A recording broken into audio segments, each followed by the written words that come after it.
Welcome to Telangana DRS. Subscribe చేసుకోండి. ఇప్పుడు వచ్చే ఈ యొక్క సోలార్ స్ట్రోమ్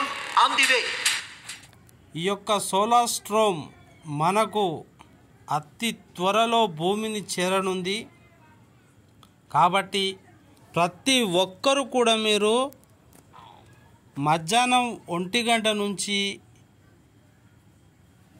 4 గంటల వరకు వెళ్ళకపోవడమే మంచిది. ఈ యొక్క సౌర తుఫాను అంటే అత్యంత తీవ్రమైనటువంటి వేడి గాలి, సూర్యుడి నుంచి వచ్చే అగ్ని జ్వాలలుగా ఉంటాయి. అవి మనిషిని తాకిన సౌర తుఫాను అంటే ఏదో రకమైన అత్యంత వేడి గాలి భూ వాతావరణ పొరకు, సూర్యుడికి వాతావరణ పొరకు కూడా రంధ్రాల గుండా బయటకు వాయువు అగ్ని కీలలు ఇవి వస్తాయి. మంటల గాడ్పులే సౌర తుఫాన్. కాబట్టి మనందరం జాగ్రత్తగా ఉండాలి. భూమి మీద తుఫాన్ వచ్చే వీలుంది. సౌర తుఫాన్ వల్ల భూ వాతావరణం జరిగే అలజడి అంతా ఇంత కాదు. సముద్రాలపైన ఉంటుంది, ఇళ్ళపైన ఉంటుంది. అగ్ని మంటలు ఎగిసిపడతాయి. ఫ్యాక్టరీలు కాలిపోతాయి. మరి జనవరి 30న సూర్యుడిపై సౌర తుఫాన్, నేడే రేపో భూ ఉపరితలం తాకే అవకాశం ఉంది.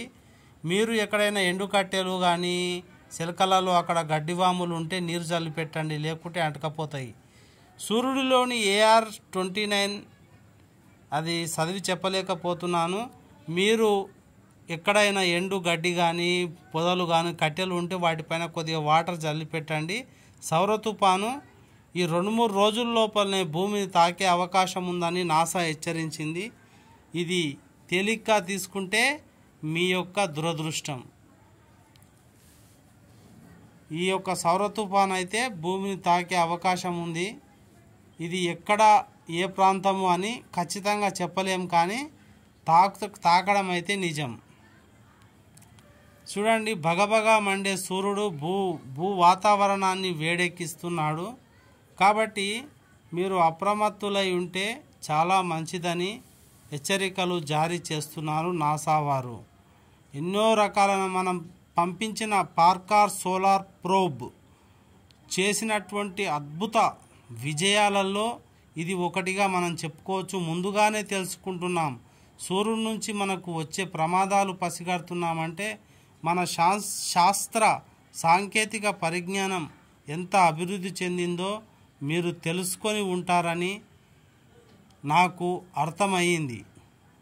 కాబట్టి ఈ యొక్క ఫోన్లు పనిచేయకపోవచ్చు, కొన్ని సిగ్నల్స్ సరిగా రాకపోవచ్చు.